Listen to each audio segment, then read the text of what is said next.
This presentation is brought to you by Smoooth Productions.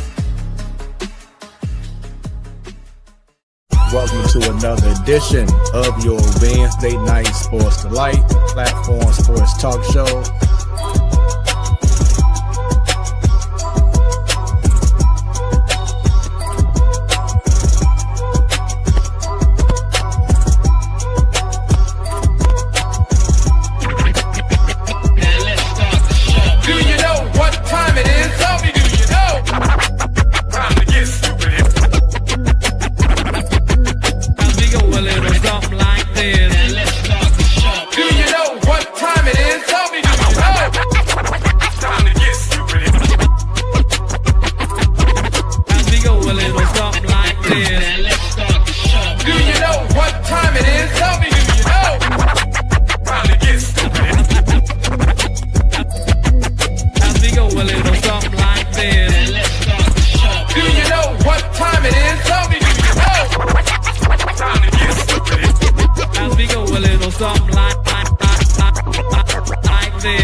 What is going on, party people? It is your boy Smooth. That is Smooth with 3 O's. Bam. And we back another edition of your Wednesday Night Sports Delight, the Platform Sports Talk Show, the main show. And it is going to be another amazing show tonight. We have special guests, or should I say returning special guest, a friend of the show, coming back to talk all things baseball. But for those watching for the first time, thank y'all very much. We appreciate it. This show has been going on strong every Wednesday for the last almost 9 years. It will be 9 years officially in April, doing big things. We have an amazing conversations about sports. We've had incredible guests on. We've been to amazing locations to do shows on site, remote, a lot of content out there. It's everywhere. And for y'all to find that out, I need y'all right now to go all across social media. Just put in the Platform Sports Talk Show, y'all, on Facebook, on the X, on Instagram. Go on YouTube, subscribe, and click on that bell. Matter of fact, I'm going to get everyone who's tuning in, because I see y'all coming in. I see the numbers growing by the time I keep on talking. So I'm going to give you about a little bit of a minute to just go to each social media page right now, follow the Platform Sports Talk Show, especially go on YouTube right now if you ain't already, and like and subscribe and click on that bell. Let's go. Come on. Tick, tick, tick, tick, tick. I see y'all. Come on. I see y'all adding on. Come on, let's go. We need as many people tuned in and to know about the Platform Sports Talk Show Network. All right, there we go. Also, y'all know someone that would be an incredible guest who can share their story, no matter who they are. Shoot us an email, platformsportstalkshow@gmail.com. If you'd like for us to come out to maybe your establishment, to a great place, a bar, maybe an outdoor rooftop, whatever it is, and we can set up shop and do a show remote location live and hold down your business, shoot us an email as well. Also, throughout the show, you'll see a QR code on the top right of the screen. Scan the QR code, connect with any and all things Smoooth Productions. That's Smooth with, once again, 3 O's. If you can't watch the show for some reason, we understand. Maybe you're driving, you can't do too much. We don't be the reason why you have an accident. So you can listen in on hot365radio.com right now or via the app. Speaking of Hot 365 Radio, amazing website, amazing app. You can catch the replay of our most recent show each Sunday at 3 p.m. Central Standard Time. They also have a Twitch channel, twitch.tv/Hot365 Radio. Now, what is so amazing about the Platform Sports Talk Show Network and why we do this consistently every Wednesday is because we have a variety of shows. So you have the main show right now, but every first Wednesday of the month, you have Ladies Night. I call it the best panel of ladies who love sports. Shouts out to Bunny, who's the host, to Jobo, to my wife, Beyonce. What's up, wifey? Love you. To Annie and to Faith, our most recent addition over the last couple months. These ladies know their stuff. Check out the previous episodes of Ladies Night on YouTube after this show is over and check out the conversations they've had, the guests they've had, and everything. It's truly amazing. Also, outside of that, you have every last Wednesday of the month, the Man Cave, where anything can go down. Shouts out to Stan. He is the host of that show. You have Sadal, T-Bone Funk, you have Rio, and the blackest man in radio and TV, and maybe in life, Craig Black. Amazing, amazing show. The guys do their thing. They have their own vibe. They love sports. They know their stuff as well. They have their own opinions, and they have a certain way of letting that show. Then outside of the sports talk, you have Smoooth Conversations, where I host that show, and I have incredible guests who's doing amazing things in life. It's all about getting their stories told, the reason why they do it, starting from childhood to what they're doing present day. It's an amazing, amazing show. You may call it a podcast, but I call it an experience, man. It truly is amazing. You can check it out every Thursday at 6 p.m. Central Standard Time. Go to YouTube, subscribe to Smoooth Conversations, click that bell, and then also, whether it's live or it's the best of, you would definitely be checking out Smoooth Conversations on KBDR Beat District Radio. Go to beatdistrictradio.com or download the app by putting in KBDR Beat District Radio. So, enough of the promo. It's time to bring in the panel and talk some sports. I encourage you all, leave comments. Doesn't matter what platform you're watching this show on right now. Leave comments, interact with us. If you have questions, of course, sports specific, and I approve of it, it'll be on the screen. We want to interact with all of y'all the best that we can and just have a great conversation and talk sports, because that's why we call it the Platform Sports Talk Show, because we want to provide a platform to have a lot of people's opinions to be shown. So leave comments. Let's have a great time this evening. Up first, I'm going to bring in the lady who be doing it all. You know what I'm saying? Hosting the show, be in the kitchen cooking, be parenting, as she's an incredible mother and wife. And once again, she knows her stuff, man. Bunny, how you doing this evening? Look, she ain't even ready. She's like, whoa, wait a minute. He called me first. I got her. Right. You got me. You got me. Good evening, everyone. Happy hump day. She like, whoa, hold on. I'm like, oh, I wasn't ready. Because I'm in the middle of folding clothes. See, Story there of my life, right? Always doing something. See, I told you, but when like I said, y'all, she be doing her thing. She be multitasking, but she knows her sport. So, Bunny, it's good to have you back. Outside of you folding clothes, how are you feeling this evening? I'm feeling great. The weather's great here in the St. Louis area. Fortunately, my girls are sick, both of them. Oh, wow. I said that must have been the change of the weather the last few days. I don't know, but yeah, they both at the same time. Usually one gets it and the next person, but they simultaneously have it. Yeah, it's definitely that time. But prayers up to them so they can have a full recovery very, very soon. Because usually you're going to hear them, y'all, in the background, making her mom go crazy. But not tonight. They just getting rested. But once again, we have a full jam-packed show. Up next, she's also part of Ladies Night. She is definitely excited about this night, wanting to have him back for so many times, and we're making it happen. From the Boondocks, Jobo, what's happening?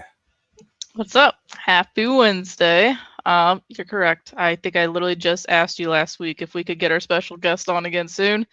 But yeah, beautiful weather. Played some baseball out front with Brendan and Mia this evening, and sadly, it's going to be a little cold on Friday, but I'm taking it in right now because baseball is right around the corner, and I'm very excited about it. Yeah, I was so close to going to a pool party today. It felt so good, man.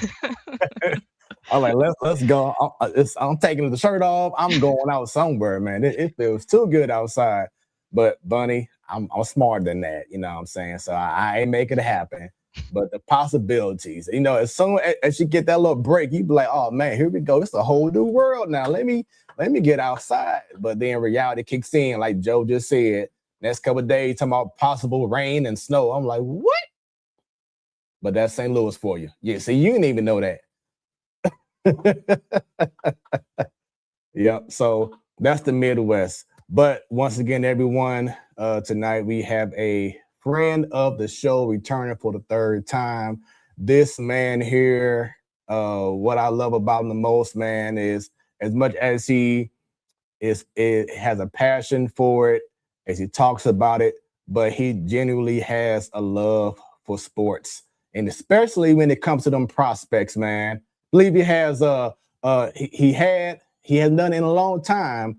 But what's the show called, Joe Bo, that he hasn't done in a minute? Prospects After Dark. There we go. So hopefully he's gonna bring that back. Also was the originator creator of Birds on the Black as well. Right now you can catch him every Wednesday on Walter and Reis. Wednesdays with Brian Walton, and tonight he's back on the main show talking to all things baseball. As you know, spring training is here. Pitchers and catchers, everyone has arrived, and they're playing their first set of spring training games this weekend. And we're going to dig into as much stuff as possible with the returning Kyle Reis. Kyle, how are you doing? I'm doing well. I'm not really here to talk about prospects. I'd like to spend an hour or so talking about Vader taking the stormtrooper from behind. Right there. You know what's funny about that is Smooth's wife was kind of freaked out about that, and I still haven't moved them. I don't know what to do with them. We're running out of room. We have 2 kids now. I don't know what to do with stuff. They look like they're in love. I just leave them like that. Yep. Hey, I said the same thing. I'm like Darth Vader a little bit too close right now. Yeah, a little bit too close behind, but Yeah. love is in the air. It's still February.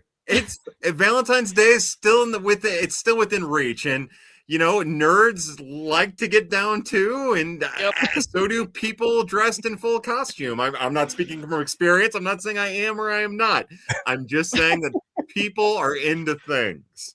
It's true. It is true. But yeah, I don't know what to do with those guys. So they're staying there because it's a conversation starter. Yeah. I could talk for no less than 1 hour about it and not break stride. But kidding aside, Jobo, I love your setup. As you're a Superman fan, I know that. I appreciate the comic book stuff and the Star Wars stuff in the background. You know that I think we've talked about that in the past. So yeah, it's a pleasure. That aside, it's a pleasure to be here. Thank you for having me. Yes, it's our pleasure. And I want to start off first before we get into the sports talk and everything. But I believe recently, and please correct me if I'm wrong, but you recently had like some health issues. Is that correct? Yeah, I just got fat. No, so I go. I would say, I guess I don't really know how in depth you want to get into my misery, but last May, a tornado came through St. Louis.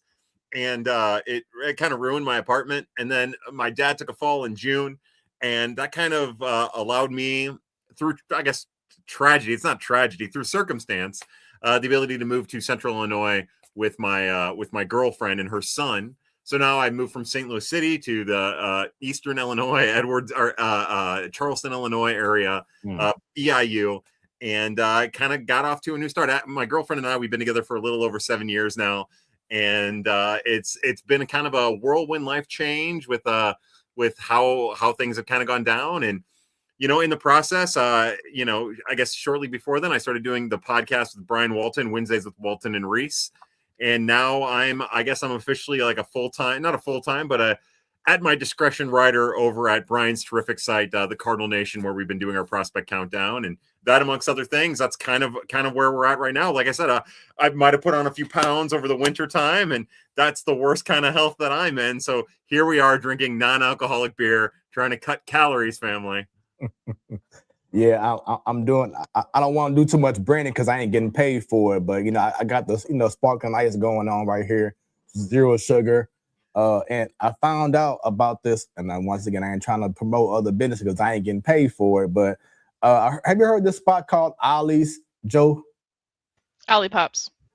So yeah, so I just learned about it, and I found out that they like the only store that I know of that sell these in cans. This big normally it's like in a different kind of container and smaller.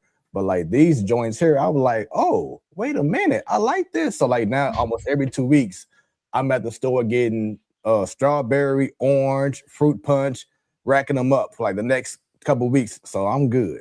Yeah, those ice drinks are really good. I think the ones that you're talking about are normally in like a tubular plastic bottle, right? Right.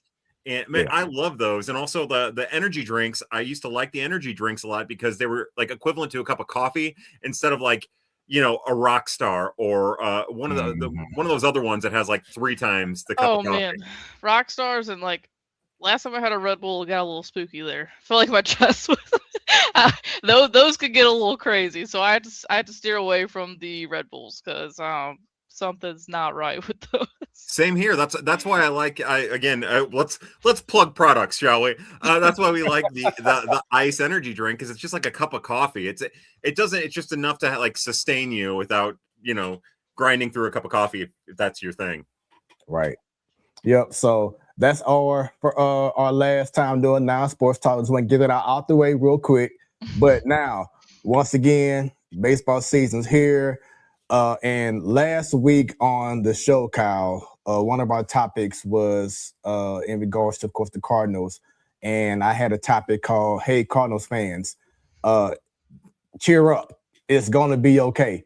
And my thing is that for the last couple of years, God knows how many times we've all been saying it needs to change. This is not right. We're behind the times. We're not playing modern baseball, whatever it is.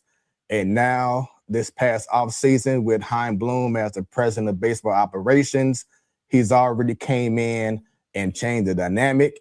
He's made trades, letting go of players like Contreras, Arenado. To me, and I told this to Joe before, I said as soon as that move was made to let go to trade Arenado, I said, oh, it's going to be a whole new year now. Like, and it's no shade like he was a bad player, but I just knew that it was a weight that had to be lifted to then allow other things start happening for this ball club, to allow more players to get more opportunities, like Gorman to really get into third base for a full season and not the expectation of him wanting to start the season off at third, then to find out that Arenado is still on the team. So now he like, oh man.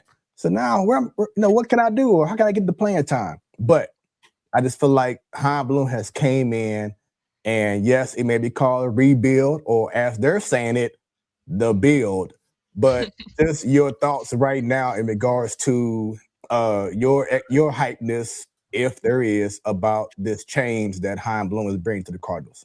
Yeah, I like where your head's at, Smooth. I think that for me at least, the key is you have to practice patience, of course, but I really think that the fresh start of it is really where our attention should be. I don't want to say that like this will 100% work. I don't know if it will. We've seen rebuilds work well, and we've seen rebuilds just feed into the next rebuild throughout baseball. And since the Cardinals have never been in this position, and we're talking about a new front office, a new administration with new instructors and new heads of scouting, and you don't really know if it's going to work. I feel confident with the people that they've brought in that they've made the right choice to start this build, to do it right. And it really does feel whatever Arenado was on the field, whatever Arenado was in the clubhouse, whatever he was, whatever, that his moving on from the Cardinals really is, now we've had a little bit of retrospect to look at it in retrospect. It really does feel like the turning point in all of this. Maybe it's because for the last year and a half, it's kind of been over our heads.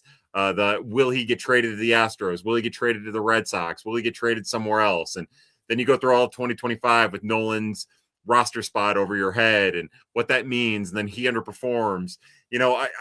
It just so happens that in the same offseason, they trade Nolan Arenado. You have Sonny Gray get traded and Wilson Contreras get traded and Brendan Donovan.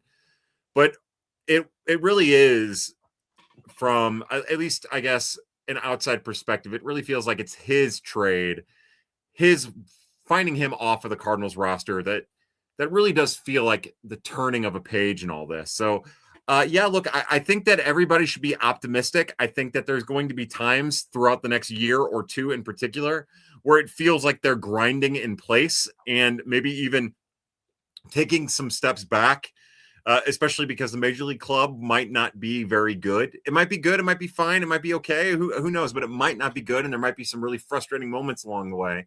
We might not feel the growth of the organization, but I do think that I do think that the growth will be happening behind the scenes as they've done a lot to set themselves up for what will hopefully be long-term sustainable success in both the relatively immediate future and the long-term outlook. So yeah, again, long answer to just say you're dead on. I think that's where my head is. I'm glad that's where your head is, and I think for the benefit of fresh starts, which is what the front office deserves and the roster deserves, I think everybody should practice that with some. You know, you can be as pessimistic as you want or skeptical as you want, but I do think that there needs to be optimism and runway for the organization in Not this. that word. Yeah. Oh Lord, we've heard that all last year. We're hearing it again now. Yeah, I'll keep saying it Um, over and over again too. You know, that's kind of the beautiful thing about this is it's not runway for the players anymore. Yeah. It's runway for the organization. Right. Yeah, and it's a couple of weeks ago. Whenever I mean, I don't even remember how long ago it's been since Nato's been traded, but we did show your. We talk about this every week. Do they call it tweets now? Are they X's? Tweets. We showed your tweet about the probably like the best part of getting him was when the trade happened, and I, like me and my husband felt the same way. I remember exactly where I was. Yeah. You know, we were so excited, so pumped. We were jumping up and down like little kids, and then like Smooth and Bunny, and then I think we said Ackerman and Wheeler did a show together on a Saturday. You know, like just to break the news and have like just a random show, but like it sucks that it didn't work out the way we wanted to for him and Goldie, really. But yeah, like the trades themselves are what made their time here so awesome, and it sucks that that's like what we look to. Yeah, there were some great moments along the way for sure, and it's hard to say that it's hard to say, even though I said it, that the day that the trade happened was probably the best point of his entire Nolan Arenado's entire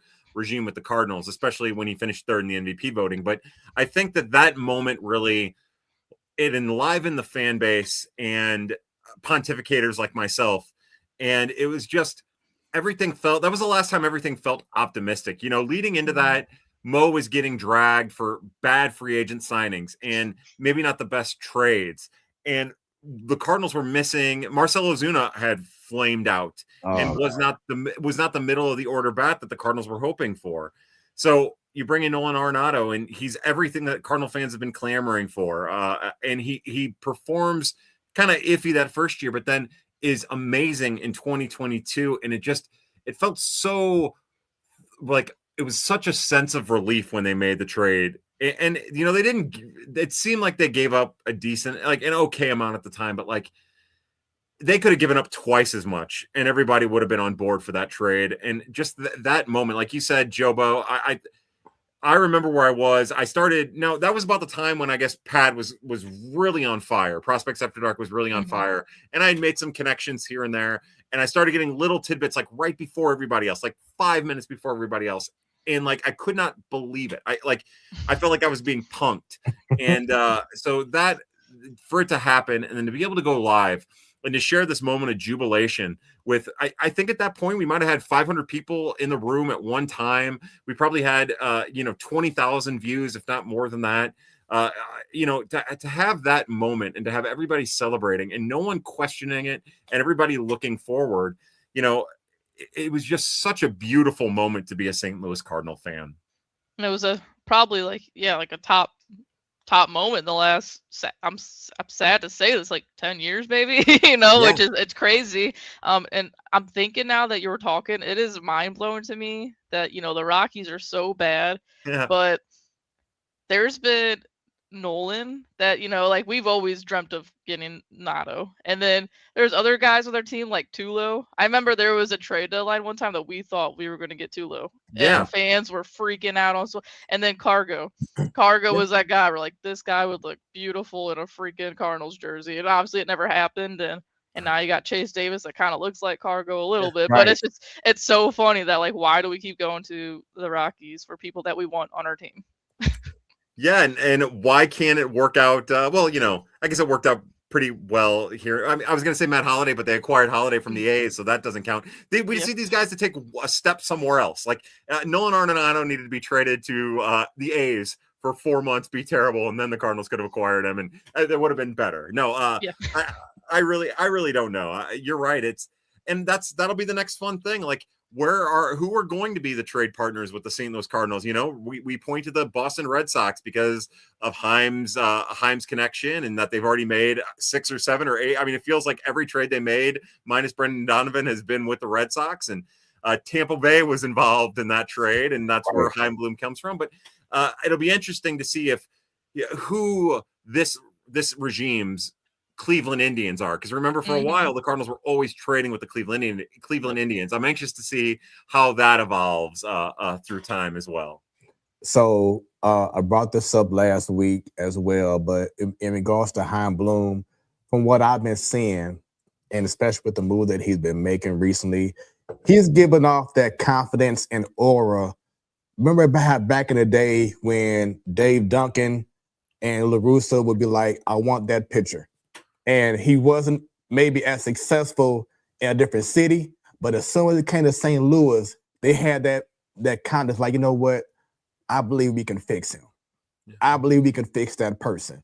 And how many times have we gone through offensive prospects or, studs, who the organization has hyped up, and then they failed to exceed expectations. And I heard today from Bernie, the Bernie show, that this year we have 70, pretty much around 70 development staffers in an organization, where compared to last year, we was only at 30. Yeah. So that's triple time how much staffing we had, which now means that all these players that we have can finally get that development going down the right way, which one, to me, that could have hindered like an Arenado while he was here, like a Carlson while he was here, and other players, and why they couldn't continue on the rise or get to a different level, because maybe the developmental process wasn't right. And then going back to Heim Bloom and what he's doing, I feel that he had this mindset like, we're going to make sure whoever we bring in, they're going to get the right teaching finally. We're going to make these guys better, because that's how this is going to be under my watch. Do you feel the same way with what he's doing with the staffing? I really do. Not to pick on Bernie Miklasz a little bit. He is a true professional and amazing. But my co-host, Brian Walton, was quick to point out that it's actually over. And Brian did this work months ago. Over a month ago, when the Cardinals announced all of their staff. It's actually closer to 100 instructors when you include the Dominican Summer League and scouting staff abroad. So it's actually like a robust 100-ish. Wow. Not new instructors, but a combination of old instructors and new instructors, new positions, so coaches, stuff like that. So they have reinvested into that, and obviously that is the right direction for them to go in. It's funny, I keep going back and forth with the prospect of it all. Now, you guys have to remember, with me, I have kind of a different outlook on prospects. I do think that they do well to continue to invest in the infrastructure of development. I think that is the most important thing that they can do, to modernize, to try to get ahead of the curve. Right now in Palm Beach, everybody's talking about this beautiful, tremendous complex that they've built that's taken 10 years longer than they thought it was going to be built, and how it's modernized the team. Well, if you talk to some of the players who have been in other organizations or who come from major D1 programs, they'll tell you that it's amazing, but it's probably still closer to middle of the pack from a technology standpoint and complex standpoint for what might be the rest of the Major League Baseball. So they still have work to do there. They have to continue to find their way to be cost efficient and everything like that. But with prospects in general, and this is maybe where I push back a little bit. It hasn't necessarily been, and again, they've had trouble developing. Obviously, Jordan Walker has been far from his potential. Nolan Gorman, far from his potential. Matthew Liberatore, far from his potential, even having some success. But I think that sometimes what we do is we scapegoat an organization when sometimes baseball is just hard. Like I think about it like this way, right? Like Alec Burleson wasn't a top 100 prospect. He was for a minute and then wasn't. And now he's a productive silver slugger. Now it was in a utility capacity, so that kind of changes it. But like if Jordan Walker had the year that Alec Burleson had, we wouldn't be as upset with Jordan Walker. Alec Burleson kind of came out of nowhere in some ways. Same thing with Brendan Donovan and Nolan Gorman. Now, they don't go about it the same way, but they have successes along the way. Ivan Herrera is one of these guys. They've had successes along the way. It's just that the two things they haven't had go well for them are their high-end, high-hype prospects haven't worked out the way that they had hoped, even though Jordan Walker had a great first year and Dylan Carlson had a great first full year. And, when you look at it in the aggregate, and what they've done really bad is evaluating talent internally. Now, yes. And that's really the name of the game, right? That's really the big difference.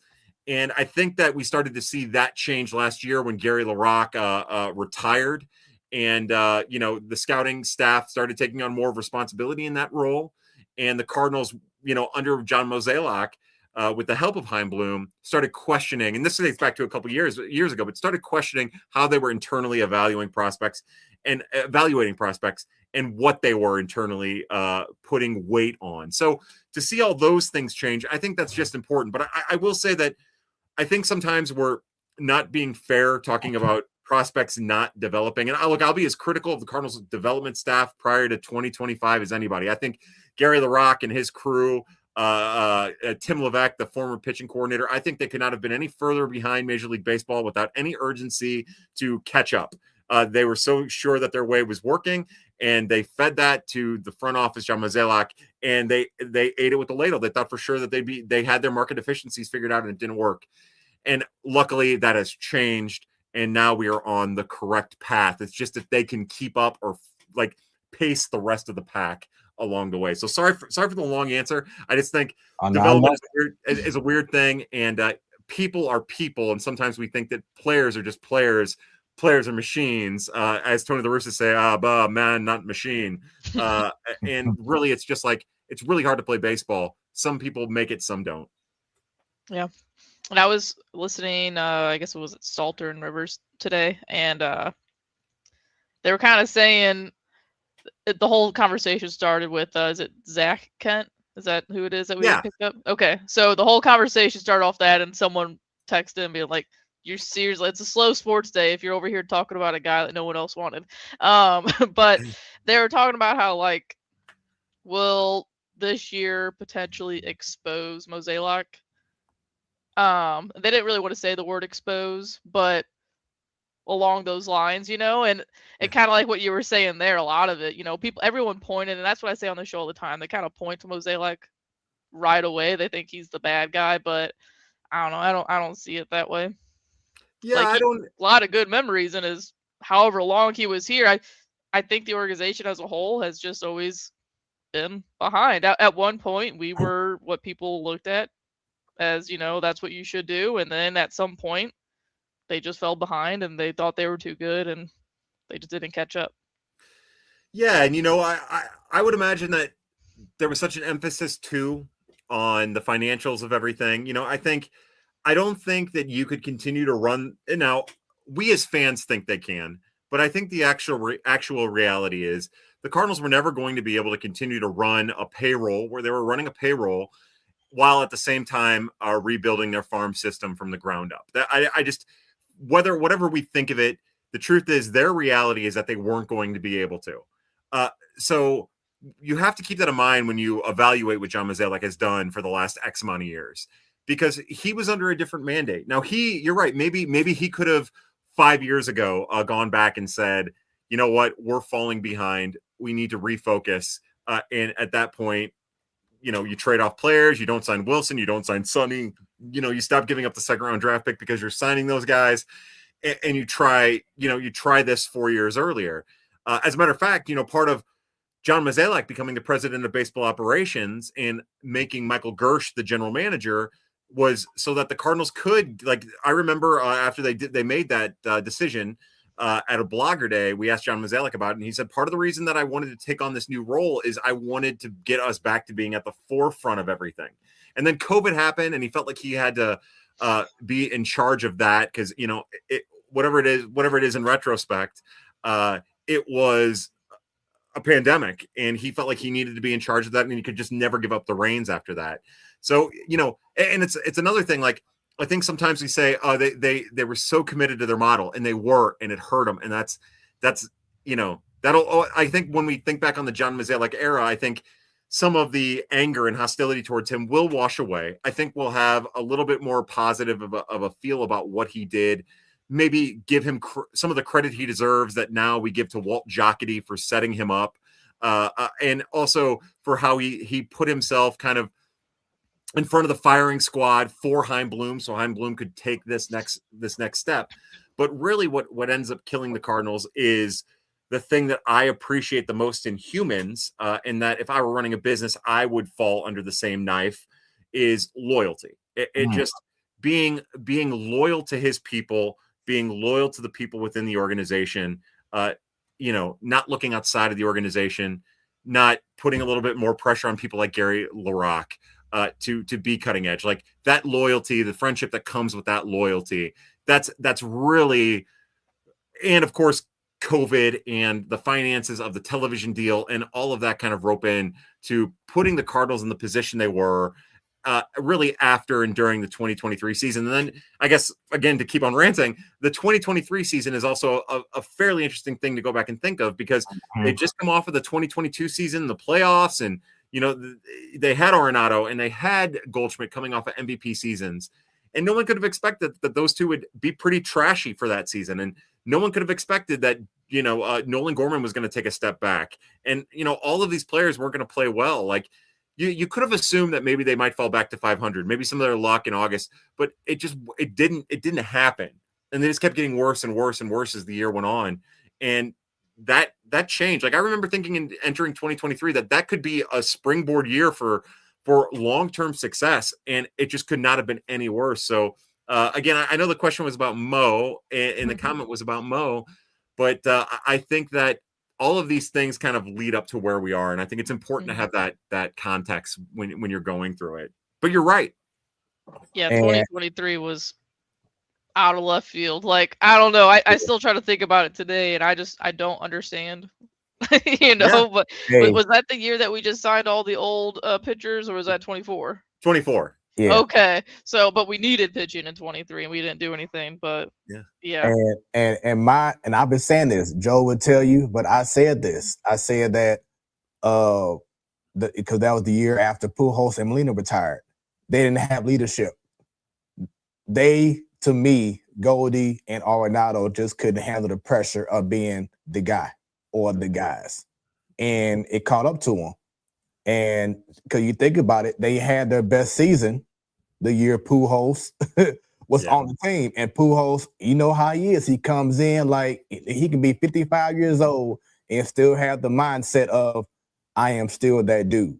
And I feel like Arenado and Goldie just didn't get that from them. Get that from him or from Yachty.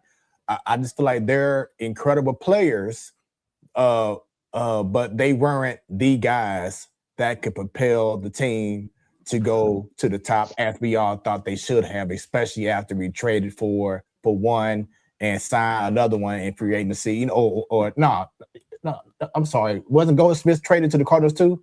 He was, yes. Okay, so they both traded. So we both had the expectation of, okay, well, these guys are studs, they are the dudes.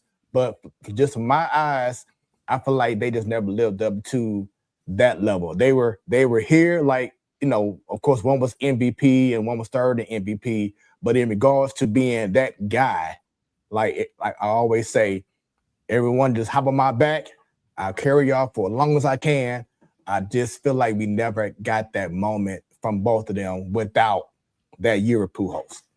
Yeah, I mean, you could very well be correct. It's hard for me to speculate that. I will say that I felt like I feel that as a fan. I definitely feel that, you know, and I've been critical of Nolan Arenado in the past So I feel that, and I'm with you. And it's easy for fans in particular to feel the absence of those two legends, especially what Albert Pujols was when he came back. I always think about how close he was to retiring after he came back, because how terrible he was. Right. And then he goes off to the All-Star game and performs in the home run derby, and then all of a sudden he's Albert Pujols in the second half. But yeah, I think that's as a fan, I think that's fair. As a fan, I think we all kind of felt that, but it is hard to say what it was like in the room. I just know, kind of to your point, it didn't seem like there was somebody via performance when things started getting bad at the beginning of the year that was like, all right, I'm going to will the Cardinals to wins. I'm going to will the Cardinals through this. Now, maybe if it was circumstances were changed, we go back to 2022 and they have the season in 2022 that they had in 2023. Maybe the same thing happens. Maybe it's a completely different thing. But yeah, I think that that's going to be a fascinating thing to watch as we move forward. Brendan Donovan was a leader in that clubhouse. He did it a little bit different of a way, but he was a leader in the clubhouse, and now it's Alec Burleson's a leader. Mason Wynn's a leader. Victor Scott does things his own way, but now it's up to the clubhouse to decide who's going to be the next generation of leaders. And really, I say leaders, but really it's going to be the next tone setters for this era of St. Louis Cardinals baseball. And I can't wait to find out who that's going to be and how it happens on the field. And I guess that more on the field than behind the scenes. That's what I'm anxious to see. I'm anxious to see who that player is going to be, who steps up and says exactly what you said, Smooth. That says, you know what?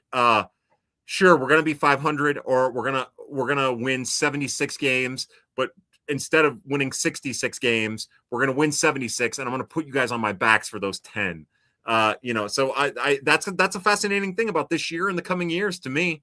Mm-hmm. And speaking of fresh start, I want to play a video because Derek Gould asked Chaim Bloom this after the trade of Brendan Donovan about, you trading away all-star players now, and how did that make you feel? And I wanted to play this video and for you to hear Chaim Bloom's response, because I loved his response. And I think that's like a message to everyone who is still bent up on, well, we're the Cardinals. We're a world champion organization. That does not mean that these nowadays players want to play for us. You know what I'm saying? And we have to establish a new identity. But I love this response, but I want you to hear what Chaim Bloom said about letting go of great players and all-stars and potential Hall of Famers.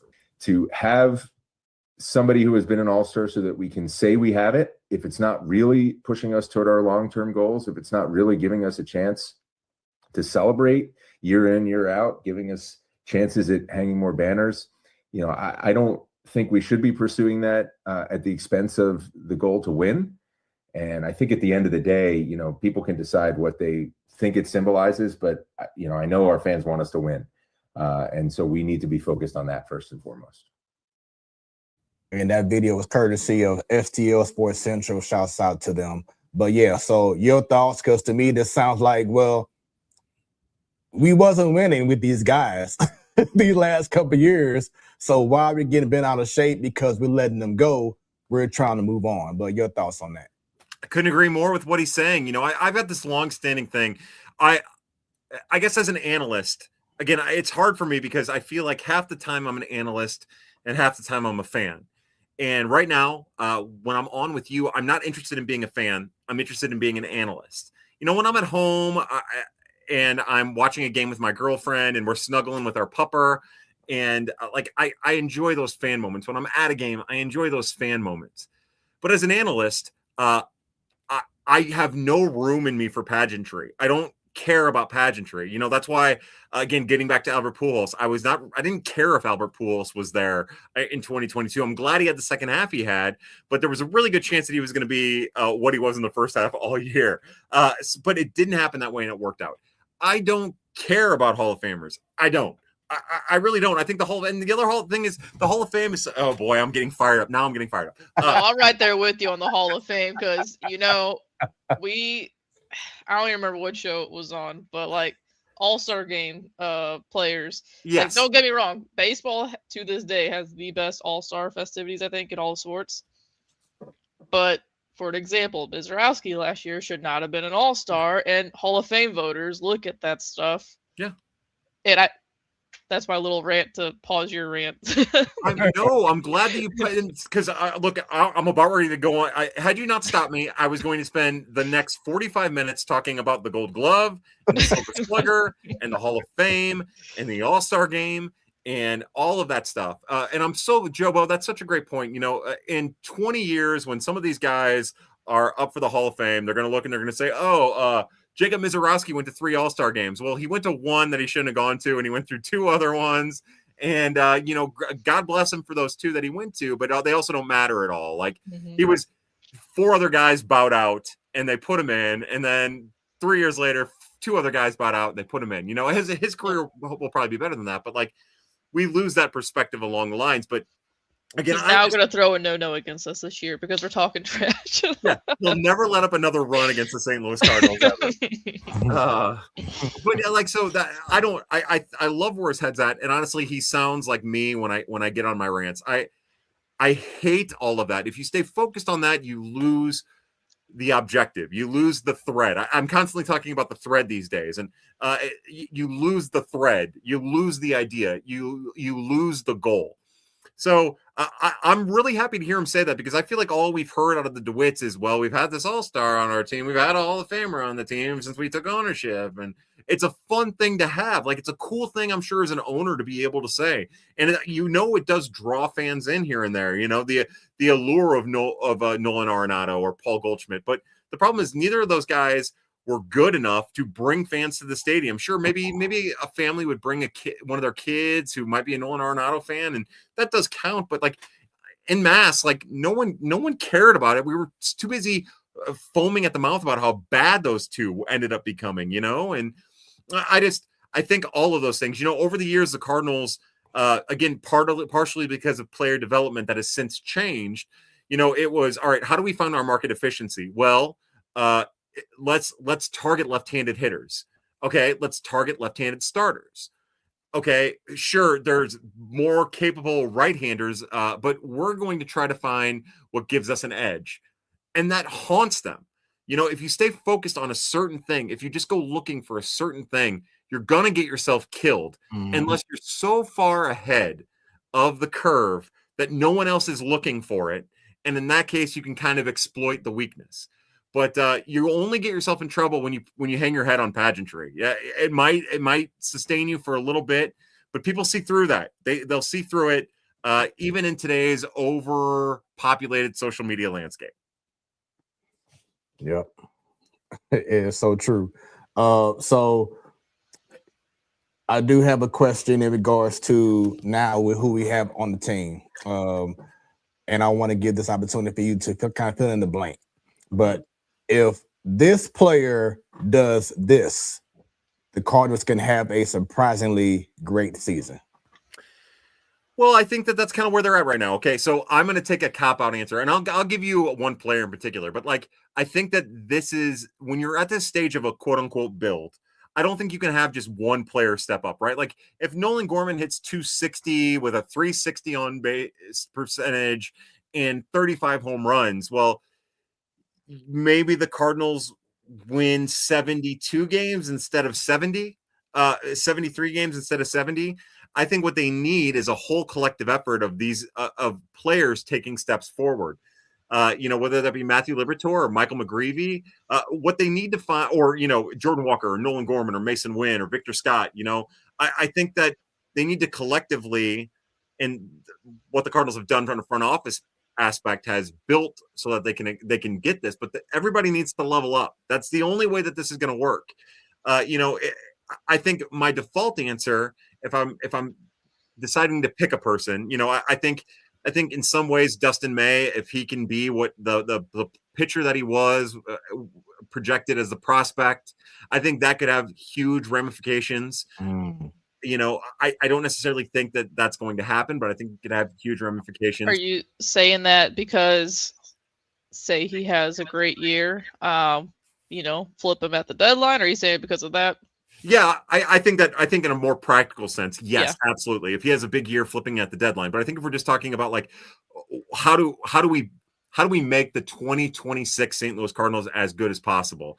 You know, who's the one player? The two that come to my mind is Dustin May and I mean honestly just Ivan Herrera. You know, because you know Jordan Walker could have a great year. Nolan Gorman could have a great year, but if Ivan Herrera can be a catcher and have be 20 to 30% above league average as a hitter, that changes kind of everything. Yes. So those are my two answers. I think to go on a kind of a little quick aside, I think Michael McGreevy is going to have a good year. I think Hunter Dobbins is going to have a good year. I'm not saying that they're going to be 2s or 3s in a rotation, but 3.9 ERAs to 4.4 ERAs, and if Ks per 9 is a thing you like, somewhere between 8 or 7 and 9 Ks per 9, extrapolated to like a 20 to 22% strikeout rate. I think that you'll see that. I think you'll see those guys have successful years, but those would be the two guys that I think could really catapult the Cardinals to a better than expected 2026, and also excitement among the fan base and setting them up for more success down the road. You mentioned Herrera, but you also mentioned him as a catcher. So, like, you gun ho for that? I am. So again, if this was 2025 or if this was 2024 or even 2023, 2022, I might practice a little bit more skepticism, I guess. I would probably say just put him out in left field. It's not like the outfield's good anyways. Whatever Lars Nootbaar is, whatever, that feels like Tommy Edman circa 2020, whatever year it was that he got traded to me. But we'll get there when we get there, even though he's at Cam now. But since this is the year to build, your best bet to have something special, is giving Ivan Herrera the chance to build as the full-time catcher. And again, I sympathize with all of the criticism that fans have lobbed upon him. He has not had a lot of success throwing runners out. There's some weird moments blocking balls. We talk about the way he calls a game. But getting back to what Chaim Bloom said just a little while ago, a quote that from a couple of months ago that he kind of hints at, what we just talked about. He was never put in a position to be as good as he possibly could be. And now they're doing that. But that's going to take runway, but that's going to take patience. So he's probably not going to be good in April. That's something we need to accept.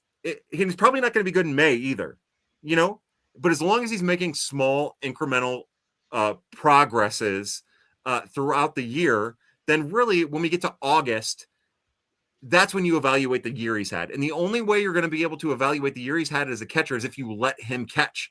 And since, again, winning is a priority for this team, they want to win, they're focused on it, but development is more important, as is the long-term sustainability of the organization. And as much as Pedro Paez is Ali Marmol's guy, as likable as he is, and honestly, like probably a top 15 to 20 catcher in baseball. I mean, the catching position it's kind of rough. Probably 20 to 25 more realistically. You can kind of live on that through lean years, not in lean years, but in competitive years. But that's not what this is. This is a year to find out what you have, and your best chance at having a special player is Ivan Herrera as a catcher. And he has showed in the past, before he had the elbow issue, and people didn't know he's been dealing with the knee issue on and off for years and years too. Before he had these two issues, he was a promising catching prospect, a flawed one, but he was a promising catching prospect. He really was. He had the raw ability there. So it's just a matter of molding it. And now that you have the instructors in place, getting the most out of it. And he is the one, not only because of the position he plays. And again, no disrespect to Mason Wynn. I just think we know what Mason is a little bit more. Mason has a chance to be much more, but I think we know what he is. We feel a little bit more comfortable. I just think Ivan Herrera is the one guy who could really change the landscape of how we view the Cardinals, I guess, immediate future as opposed to their long-term sustainable future. And I agree because his health really matters to this team, because I felt like if he did not get hurt as much as he did last year, he would have been he probably would have had even more crazy numbers than he did, because when he started off the season, I think he had like that one, 2 homer game, and then he went to Boston and was clowning, then he got hurt, and like it just, you like, oh my God, the best hitter on the team, because everyone was saying Contreras and Donovan were the best hitters. I'm like, no, what are y'all missing? Like, Herrera clearly is the best overall hitter, and he's been the only one that I've seen, and not trying to compare him to him, but just in regards to a fear level, he is the only person that opponents was fearing as they used to do Pujols, because they knew that he came in and he can hit anything you threw his way. So his health, if he could just stay healthy and play 150 out of 162, whatever it is, oh my God, to me, that would be amazing for this team. But also, it doesn't hurt to have a guy to his right and all left to help him out along the way in regards to Yadier Molina. Yeah, so this is one where I tend to have mixed feelings, in part because of the pageantry of it. So again, I think it's awesome that Yadi's down there. I think the most important thing is that he is committed to being down there. I think that's what I take from it. I will say that, there were a lot of catchers who weren't particularly good while they were in the Cardinals organization that didn't get better while they were in the Cardinals organization, even when Yadi was already a player in the organization. I brought that up. And that's no disrespect to him. Look, he's focused on his craft. He's focused on being a professional and being the best professional he could when he was a pro, when he was playing every day. So I understand that. But it's not like, when Carson Kelly was a top 50 prospect in baseball, he was going out of his way to make, to help Carson. He helped Carson, but he wasn't like making it harder on Carson. But, the thing about being great is it doesn't guarantee you're going to be a great teacher. I just think about that a lot. Like, it wasn't like Carlton Fisk taught Yadier Molina how to be a catcher. It was his brothers and his father who taught him how to be a catcher. Actually, his mother too. But I know that Benji's talked about the role that their mother has played, mostly in being terrifying, but like in a fun way for other people. And but I just think he understands what it's like to be a coach now, and like I think as long as he knows how to impart the knowledge he has best to each individual person, I think that it's a positive that he'll be at camp and he'll be going through the minor leagues. But if it ends up being this thing, and I don't think it'll be this thing, I'm not trying to say, but if it ends up being this thing where Yadier Molina is going from minor league camp or minor league town to minor league town, and he's like, no, you're doing this wrong, you're doing this wrong, you're doing this wrong, you're doing this wrong. While, for all of 2025, Ethan Goforth brought in as a catching instructor, and now 2026 is like a base running and catching instructor, and his people have really turned a lot of fringy defensive catchers in the organization into more than fringe defensive catchers in the organization. I don't think that helps anybody. I don't think it helps the organization. I don't think it helps the catchers. And I don't think I just don't think it'll help shaping the next generation of catchers. I don't. Now but that's up to Yadi, and that's up to the Cardinals. Really, as tough as it'll be, is pulling back the leash if they see it not working. I just know that like Ryan Campos was a great defensive catcher before the Cardinals drafted him. He got better. Leonardo Bernal was a fringy defensive catcher until Ethan Goforth got there. And then they taught him how to prepare, and they taught him how much time he needed to spend becoming a professional. And he won a minor league gold glove, which by the way means nothing, more pageantry. But this one actually does mean nothing. And like Rainiel Rodriguez, 5 years ago with Yadi in the organization, Rainiel Rodriguez does not take the steps that he took in 2025. Yadi doesn't do anything in spring training or else to take him to that level. No, it was Ethan Goforth and Ethan Goforth's people and also the coaches that work with these players that I mentioned, these prospects that I mentioned, to get them to the next level with the commitment of the prospects. And I just worry. And again, I have nothing to back this up. This is more just neuroses at its best. But I do worry that when you get Yadier Molina, who every one of these players idolize. I mean, every one of them. They were raised on Yadier Molina, and they're all catchers, so they idolize them, especially if they're from a Caribbean island. All of these players that get Yadi in their ear, and all of a sudden, not to say it's conflicting, but it's louder. Like the things that are being emphasized are louder because of the clout that Yadier Molina carries. And I don't necessarily know if that's in the best interest of a lot of those players or even the instructors involved. So that's all just to say, like, I love he's at camp. It's awesome. I love seeing him. I love how excited the fans are. You know, the amount of podcast minutes that have been completely wasted saying the same thing over and over again about Yadier Molina. Like every time I click on Twitter, it's every podcast has something to say about it, which I find just exhausting. But I think that it's really cool. And at a time when there's really not a ton to get excited about at the Major League Club, I love that he's there and will be a part of the Major League Club on and off throughout the year. Yeah, Yadi, I was a catcher, so Yeah, it was Matheny at one point that I loved. yeah. And fans turned their backs on him, but I loved Matheny whenever he was here, and then Yeah. And then Yadi was here for however long, and I mean I loved the guy. It was my jersey up until I got a Jordan Walker jersey for my 30th birthday, and now that could have been a waste of money. Who knows? But Not. I hope not. I still have faith in Walker. If people still have faith in Gorman, you should definitely have faith in Walker. That's how I feel too. Yeah, but no. So you have.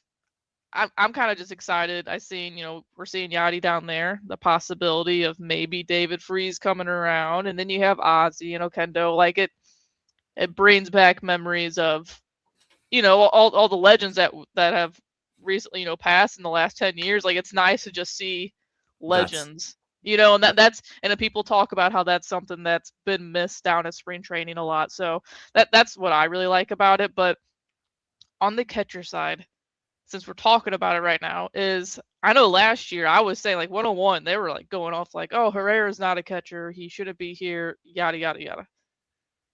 And I'm like, what are we doing? There's a lot more that goes into it than just the guy's strength, strength of his arm. But now, like, Josh Naylor stole 20 something bags last year. Like, I don't think it's just up to the catcher. It's not just up to the catcher these days. So, like, is the catcher position just not as valuable as we thought of it? And, back when Yachty was, like the prime guy and Posey, because like obviously Kyle Raleigh take the homers away. He's a good defensive catcher. He won a platinum glove last year or 2 years ago. Adley's still a pretty good defensive catcher. Yeah. So they're still out there, but I feel like everyone blames the catcher these days, but a lot of it has to do with pitch clock and, how fast the pitcher can get the ball to the, to the catcher. And I feel like we're downgrading catchers more than we should. Yeah, and I think that's part of that is just coming out of the Yadier Molina era. I think that it's natural for analysts to be extra picky. Again, I'm as critical of Pedro Pages as probably any human being alive. And even if I take my bias out of there, whatever bias it is that I don't even understand, and I try to be as subjective as I can. Like I said, he is a starting caliber-ish, perfectly suited for a backup catcher in the Cardinals organization. And really, you can talk about game calling and all that stuff, but really what he did is he just built relationships, and that was enough to sustain him with his offensive output. And also he continued to get a little bit better and a little bit better and a little bit better. I think to your question about if we are starting to value the catching position a little bit less and a little bit less, I think you really hinted at it. And I think it's as simple as the Cardinals have had trash pitchers pretty consistently, and that makes it easy to blame the catcher. Jack Flaherty did it. Miles Michaelis did it, and it almost cost Wilson Contreras his starting job. I just think that we've kind of, at least Cardinal fans, and I just want to talk about like the Twitter Cardinal fans, because I guess that's who I engage with the most. I just think that between segueing from the Yadier Molina era of perfect catching to the modern era where we are still trying to find out what the role of the catcher is in a day and age of the pitch clock. Again, very, very smart to point that out. The pitch clock, also pitchers calling their own games with PitchCom, and now, ABS, the ABS, the challenge system ABS, I think. And then, what could come next, after that, once it goes to full ABS, if it ever gets to that point, not just the challenge system, how it segues from there. But I think that, you bring up Naylor, you bring up Raleigh, and I think what it really tells you is you have to find the catcher that fits your system. And again, segueing from the Yachty system, you're trying to find Yachty or Molina, forgetting that Yachty's going to be a Hall of Famer. So you have to find this, I guess, augmented version of Yachty or Molina for modern baseball that fits your team. And I don't give Stulters and Rivers any slack, or I don't want to beat up on them. They're right. Last year he was not a catcher. The year before he was not a very good defensive catcher. What I know is that prospect catcher that I watched at Palm Beach, who before COVID and during the end of the 2019 season, he got promoted for the last series to Springfield because of how promising he was, not only as a hitter but as a catcher. That guy could catch. He could. He was raw, but he could catch. And that player he exists in there. And with the right coaching, he'll get there. So he has the potential to get there. I don't know if he'll get there because baseball is hard and stupid and it doesn't make sense a lot of times. But he has that potential. And not saying that I'm as knowledgeable as Kyle Reis, but I do recall when he was in the minor leagues, he was more known for his catcher and his arm than he was than his bat. Yeah. And then all of a sudden, the bat just all of a sudden became the story. And so then I was surprised myself when he was coming up, when he got called up, that he was having those struggles, because that's all you heard was he was a great catcher. But it does make sense if these injuries, these nagging injuries, have been slowing him down. So once again, if he can have incredible health, maybe he can finally show that full potential. And as we went back earlier talked about earlier, in regards to having those instructors now to show him the right way as well, I mean, the sky is the limit. But before we continue on, once again, this is your Wednesday Night Sports Delight, the Platform Sports Talk Show. Hope y'all have been enjoying this conversation right now. I need everyone to continue to go ahead and follow us all across social media. Just put in the Platform Sports Talk Show. Follow us on Facebook, on the X, on Instagram. Go on YouTube, subscribe, click on that bell. Also, check us out every Wednesday, 7 p.m. Central Standard Time on hot365radio.com or via the app. Shouts out to our favorite fan of the Platform Sports Talk Show Network, Miss Dub. She says, "Hi, Fred and Joe. This is a fascinating conversation." So that's a shouts out to you, Kyle Reis, because she is enjoying the conversation we're having. I hope that everyone else is too. For those watching on the X, I see that there's a lot of people tuned in on the X right now. Leave comments. You can show them on the screen if y'all have questions for us, or definitely, of course, more so probably for Kyle Reis. Anything that you want to bring out sports-wise, leave comments. We'll have it on the screen. And we just want to continue to have a great conversation on the main show, the Platform Sports Talk Show.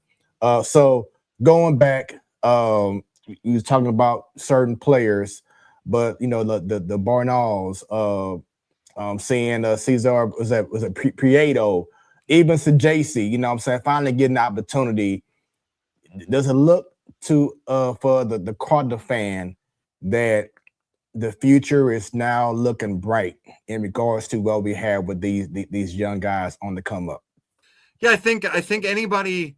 Okay, so pitching's volatile, right? Yeah, anybody could get hurt at any moment. Even you can break down mechanics all you want. Even guys who throw clean and they're going to get hurt. You can just bank on it. So you never really know what's going to happen with pitching. And what the Cardinals have done, they started redoing this, I guess, about 2023 when they traded, when Tekoa Roby found his way into the organization. But it felt like over the last couple of years, the Cardinals have done a really great job, and more specifically since the trade deadline and the draft of 2025, of bringing in really promising arms with interesting traits. And I would say that right now what the Cardinals have is pitchers of all caliber, of all arm styles, prospects of all calibers on the pitching side that give you hope that they can achieve major league success with a handful of them if they can stay healthy, and with a lot of bullets and a lot of depth. And I think that is really the where we are right now. They've done a great job of bringing in guys like Tanner Franklin and, drafting Liam Doyle, drafting Tanner Franklin. Ethan Young is another one of the draft pick. Cade Cross on a draft pick from 2025. Deeper into the draft, Jake Shilagowski, Cade Eshman, Ty Van Dyke. They're identifying guys who are more modern in how they do things. And that's a positive, which is nothing for the guys that they've acquired. D'Angelo Senja from the Mariners, or Brandon Clark, who's going to be out until June after undergoing a procedure not related to baseball, but to fix an aneurysm issue in his arm that messes with his blister issue that throughout the season. But Yoinker Fajardo, like, they have depth, which does nothing for their guys that, like I said, I love Cooper Jerpy. He's my favorite pitching prospect in the organization. I'm not saying he's the best. He's my favorite. I love the way he goes about his business. It's so weird and awkward, but what they have is really interesting pitching depth of all calibers throughout every level of the minors, which of course has nothing for like guys like Lionel Sequeira and guys that I'm not even mentioning that I'm forgetting, and I feel bad for it. But that's what's really interesting. Now, where things get a little less fun, I guess, is that there are questions about position players, and I think that they're reimagining what they want to go after and what they're looking for, and I think they're not caught in between, but I think that they're trying to find the perfect mold for the player development staff. But on the high end, Leo Bernal might not ever be a big stick, but he's going to be a backup catcher type probably at the very least. Same thing with Jimmy Crooks. There's more there. They could end up being starters, but there's more there. That's usually what you get when you're talking about the back end of a top 100 prospect with catchers. That's a very valuable piece. Really what you're hoping for is the one and only JJ Weatherholt to burst onto the scene and have a year like Brendan Donovan had last year, and then just keep building on it and building on it and building on it in his career. And Joshua Baez, the outfielder, the 20, I think maybe 23 now, still might only be 22, but the 22-year-old, big-bodied, hard-swinging, tooled-up outfielder to continue to progress on the track that he's on now to be, a very solid outfielder, really skilled corner outfielder at the major league level. And then a lot of guys with question marks along the way, hoping that many, many of the bats continue to take steps forward. Because that's really the one area now where if you step back and you take off your rose-colored Cardinal glasses and you think a little bit more critically, like even the guys I still have some really serious questions about how they will progress to the next level. But the cool thing there with the bats that the Cardinals have in the organization, whether it be a highly acclaimed Dominican kid named Yairo Padilla, a shortstop who's 6'4" and lean and does everything modern and hits the ball really hard. He's just not good yet. Even though he hits for a high average and a high on base percentage, he just doesn't know what to do with his size yet. If he starts slugging the ball, then the Cardinals really have a prospect. Or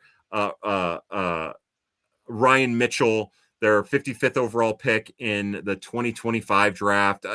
Another kid who's going to play up the middle, shortstop or center field more than likely, but he could.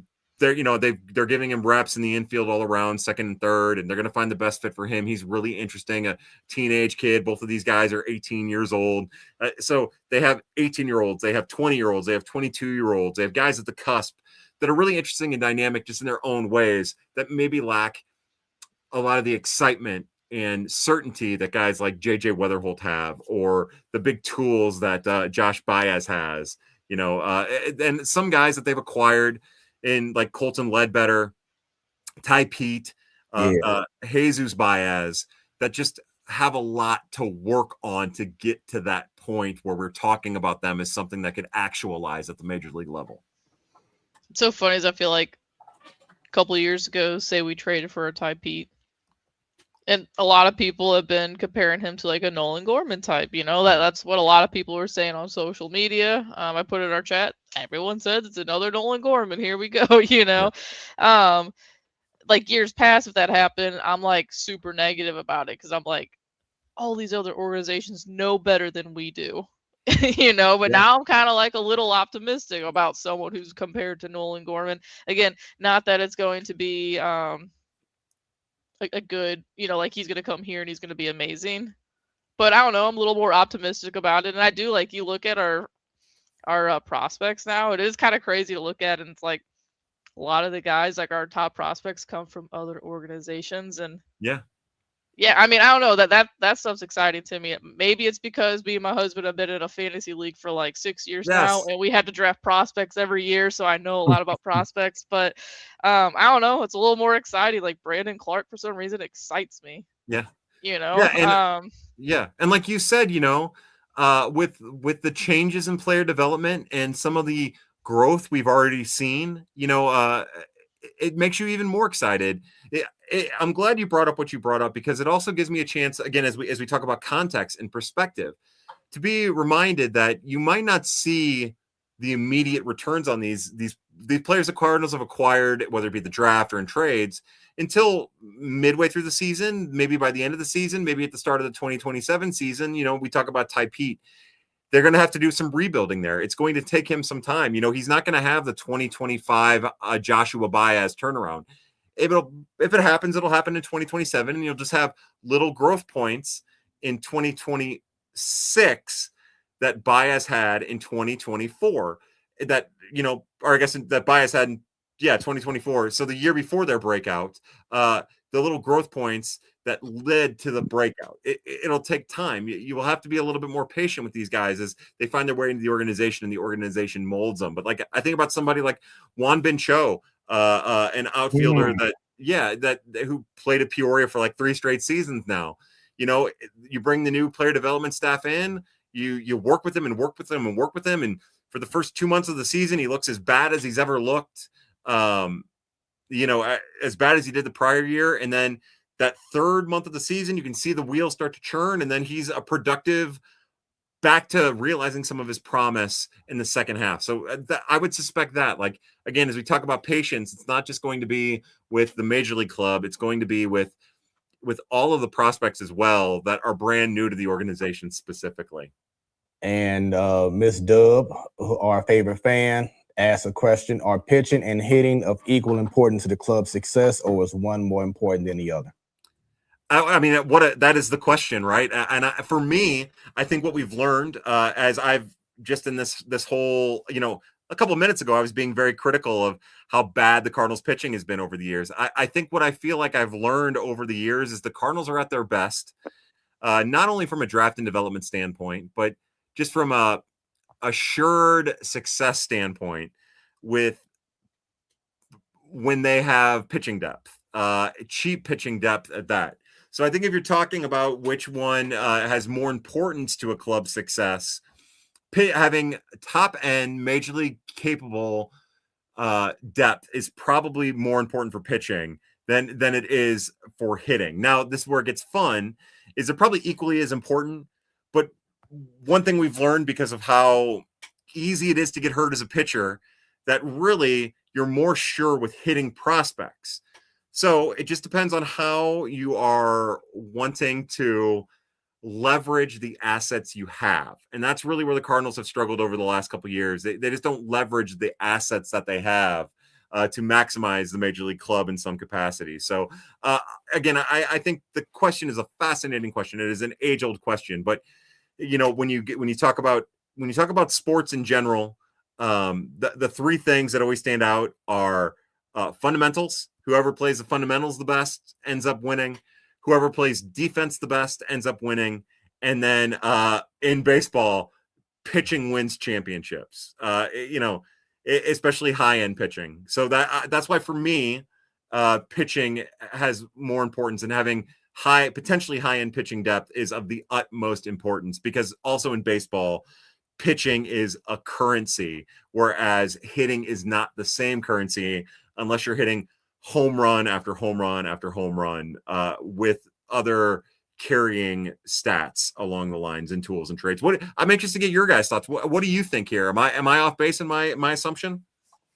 No, I think you're right on point. And honestly, like all the trades we've been making for pitching has got me excited. Yeah. I mean, I was listening to Derek Gold's newest Best Podcast in Baseball episode, and they're talking about how like 2013 was the last time that you can look at our prospects, like our pitching prospects, and be like really excited about it. And we're kind of getting there now. Like maybe not, identical, because we had Waka, and like we forget how good Carlos Martinez was at one point in his career. And then you had other guys like Seagrass and Seth Maness who RIP to his arm because of Matheny. Matheny used him so much, but Rosenthal was part of that too. So like, I don't know. I'm just excited because it's the trades. It's just the quantity of pitching has been exciting.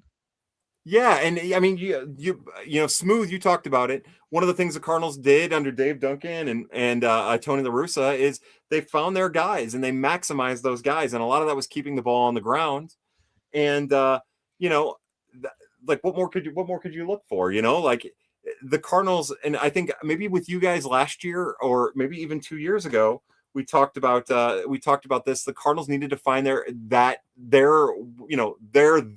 needed to find their exactly. And hopefully they found it. And we're gonna be talking about in a year what that thing is. We know that they've targeted high velocity, interesting fastballs, nasty stuff. So I would assume that that's it. And that has me excited. And I think that's probably also what has our good friend Jobo excited is, hey, when you're talking about nasty stuff, there's very few things as fun as nasty stuff.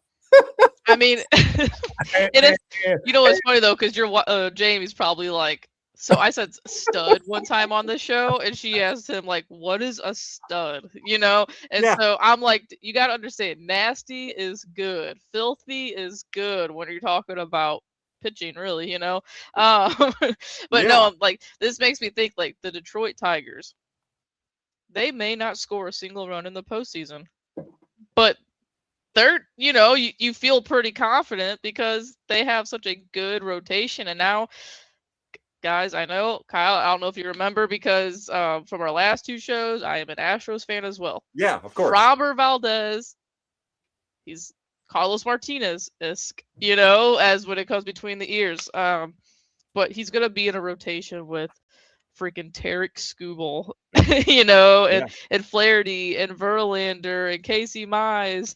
Was Reese Olson the one that's on the IL for the rest of the year? I can't remember, but they got just so much depth of really, really good and nasty, filthy pitching. So that's why they're like the easy team to pull for whenever it comes, making a somewhat decent run in the playoffs.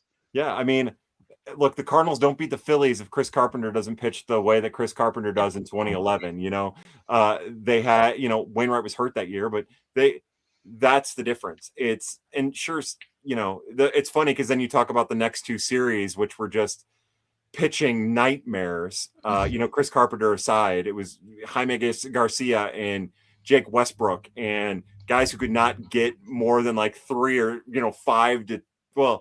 9 to 12 outs in a game, and then the bullpen doing the thing. So that's you nailed it exactly. Like, what's going to get you to beat Roy Halladay? What's going to get you to beat Roy Oswalt? It's not going to be Aaron Judge and Giancarlo Stanton and Anthony Volpe and Austin Wells. No, it's going to be Tarek Skubal. Well, yeah. I mean, you just name people that don't. I mean, Stanton performs in the postseason, but the rest of them, nothing really. But and it was a squirrel that beat Roy Oswalt, by the way. Yeah. What's crazy though? You're naming Jaime Garcia and Westbrook, and I'm like, how did we win that World Series? But Edwin Jackson. Right. Oh my gosh. Yeah. Whatever. It happened. His name, Anthony Reyes. Yeah. In 2006, Anthony Reyes, exactly. Jared Weaver. Stupon, yeah. And speaking of nasty stuff, what was your initial reaction when the Cardinals acquired Richard Fitz? Are you kidding me? The thing about my life now is I can't just say Dick Fitz over and over again. I'm expected to use his full name. And I don't know if you understand anything about me, how difficult it is for me to say Richard Fitz. I like, what do people want out of me? I think I went directly to social media to see what your reaction was. Yeah.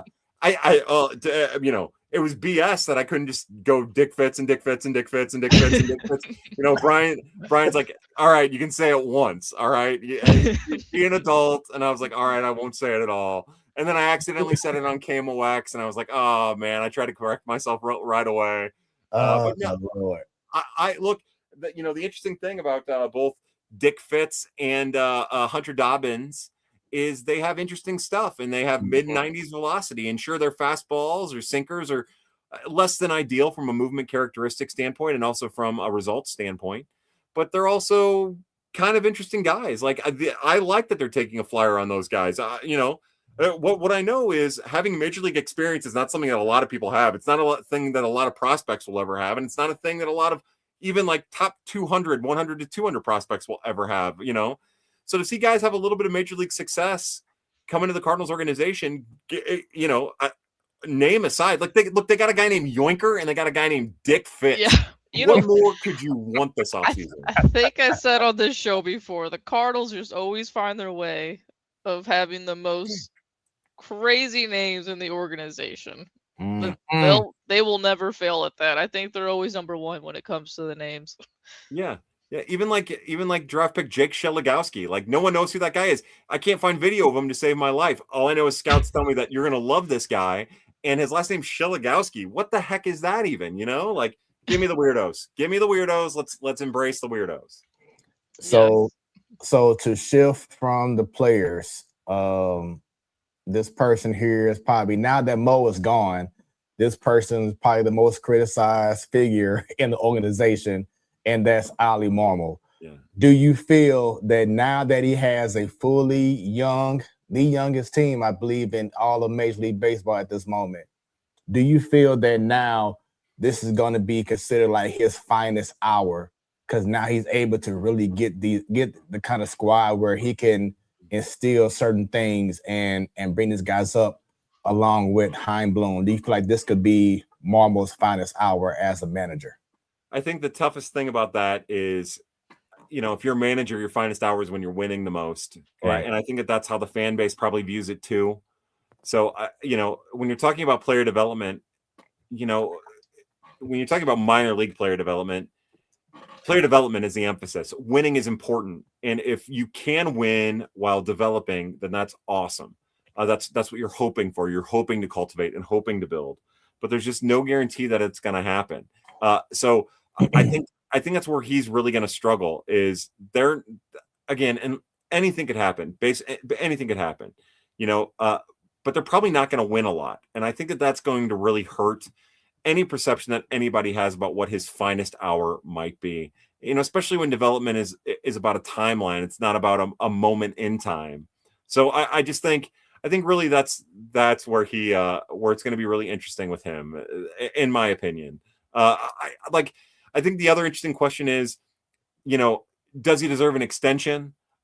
I don't necessarily know if I understand. And we talked about this on Wednesdays with Walton and Reis. I don't really know if I understand why you would, if you're going to give him 2026 and you're talking about a build that is going to go into 2027. I don't know if I necessarily understand why you wouldn't give him a couple year extension. Like if you feel comfortable with him in 2026, I don't know why you wouldn't feel comfortable with him in 2027 and maybe even 2028 at that point. And then really at that point, you get into 2028 and say your team's good or you think they're underperforming, you can cut and run anyways. I don't necessarily know if I understand all of that. So that's where I'm at. Like I don't have the disdain for Ali Marmol that a lot of people do. I get this disdain that they have. Like I understand where it comes from. I just think I am a fundamental believer that all managers are terrible. I think they're all bad. I think that you can't be good and be a manager, and especially in this day and age. It's just some of them have more success than the other ones that are bad. Yeah, and I mentioned this to Joe that last year was the first year in like 6, 7, maybe 8 years that I didn't go to opening day. I just feel like last year I just didn't get the right vibe. And both Joe and I think we're the only ones in our platform Sports Talk Show network that has a positive outlook in regards to the expectations for this upcoming season, where I feel like don't look at it as winning the division or right now getting to the playoffs, but let's enjoy the journey that we're now going to see with these young guys finally getting an opportunity. You know what I'm saying? Letting go of the past and now allowing the future to go ahead and show up. I feel like they're going to play a better brand of baseball. Could it lead to winning? It's very possible. You know, I'm very big on addition by subtraction. Things can happen in sports. But with that being said, do you feel like Cardinal fans should have that mindset of be excited and be encouraged by this upcoming season? Yeah. It's funny. Instead of addition by subtraction, guys, I might have to call an end to this. My dog's starting to lose her mind. Instead of addition by subtraction, it's actually addition by opportunity. What's up, Ags? Why don't you come here? Why don't you come here and say hi to the family? Right. Sorry, I had to get down on the ground a second ago because she's a sweet little girl, but she's also crazy. And it's okay, sweet girl. Come here and play with daddy. Oh, she's running away from mama. Oh boy, she knows she's in trouble. She's trying to hide underneath a blanket. No, look at her. She's so sweet. I love her. But it's addition by opportunity instead of addition by subtraction. Oh my God, I love her so much. Thank you for bringing her here. I love you. I love you, you goofball. But so I do think that if you're interested in the long-term sustainability of your favorite team, then you have to buy into this one way or the other. You can be as skeptical or as pessimistic as you want. You can rag on it and beat up on it all you want, but this is the reality of the situation and it's not going to change. So the only thing you can do is make the best of it, which for me will be being irreverent and satirical at every opportunity I get, while also trying to give perspective on what's going on. And I think as far as I know, and not just talking to people, talking to some of the contacts that I've made throughout baseball, they believe that the Cardinals have the right people in place. Not even Chaim Bloom. We focus a lot, and I think Chaim's the right guy. I think we focus a lot on the figurehead, but I think all the way down, they've brought in the right people, the right type of people, and also promoted internally the right type of people. To take this to the next level, and they're all being steered with the same message and the same goal by Chaim Bloom and Rob Serfolio and Ernie Day and Randy Flores and Zach Mortimer and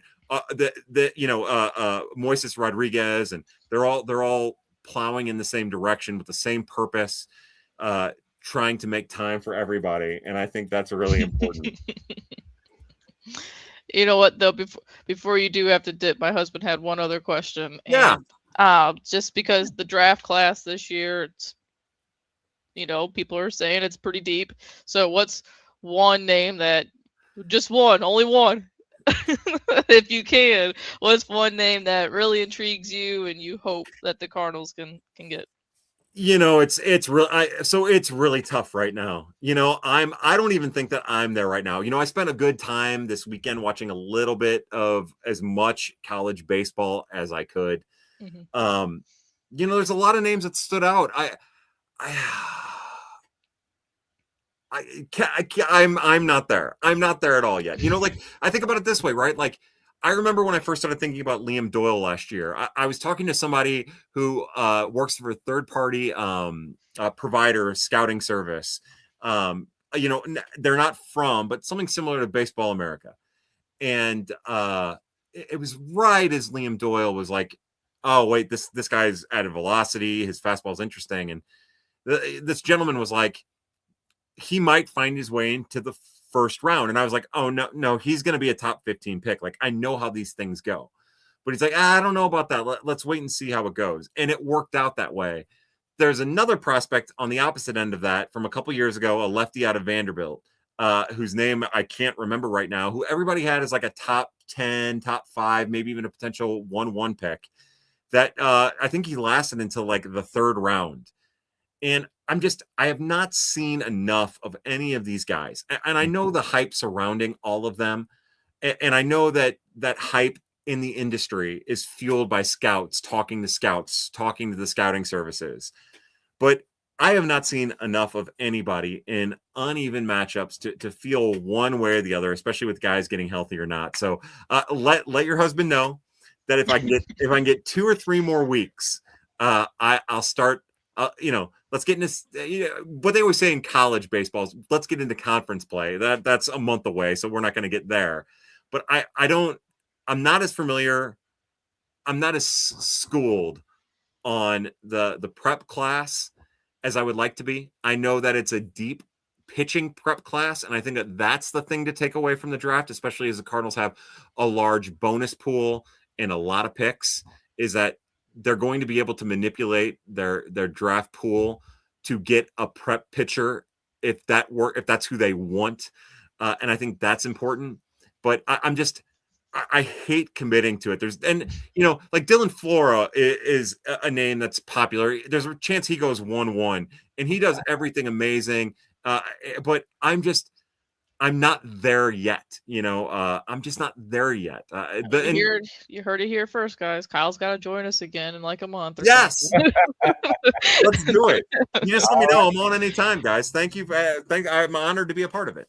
Yes, and it was our honor to have you on. Thank you once again for being on the Platform Sports Talk Show. Kyle, you and your dog and your girlfriend and everyone else, y'all have a wonderful rest of your evening. Hey, thank you again for having me. It was a pleasure. I can't wait to talk to you guys soon. And you guys have a great night too. Thank you very much. Thank you. Well, Jobo, that was, as Miss Dub said, it was a fascinating conversation. It was much needed. Well, I'm saying, deserving of us to, be able to talk it up with him in regards to baseball. So I hope that everyone who tuned in enjoyed the conversation and enjoyed the show, because that's it for the evening. That's one of them mic drops. Like, you know what, did our thing. People tuned in, and we had a great conversation. So I hope this encourages each and every one of y'all to follow the Platform Sports Talk Show once again all across social media. We have so many conversations, just like what we have with Kyle Reis and so many others. Just give us a follow across social media. The Platform Sports Talk Show on Facebook. You have at 314 Sports Talk. But once again, you put in the Platform Sports Talk Show, no matter what social media site, you'll see us. Like it, subscribe to our page on YouTube, and click on that bell. Check us out also, hot365radio.com, or download the app. And of course, every first Wednesday of the month, you have Ladies Night, the best panel of ladies who love sports.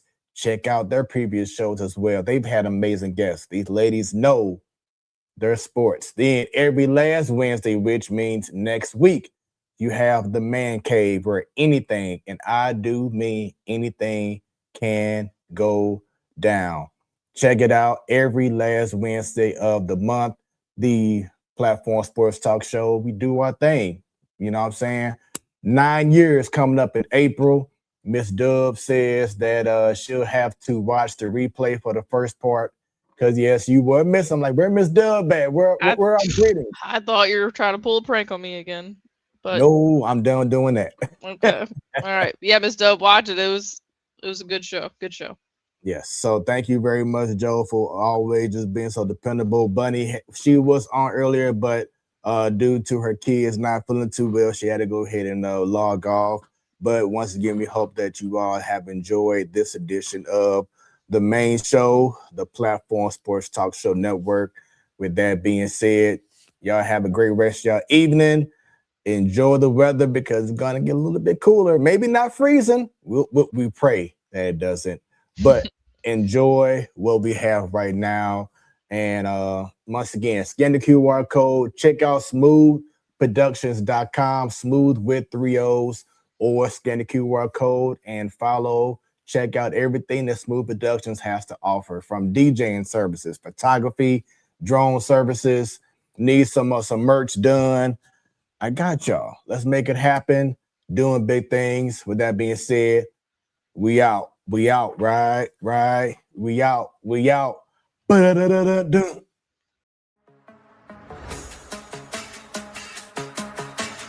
What you have just experienced was brought to you by Smoooth Productions. Until next time, stay tuned and stay smooth.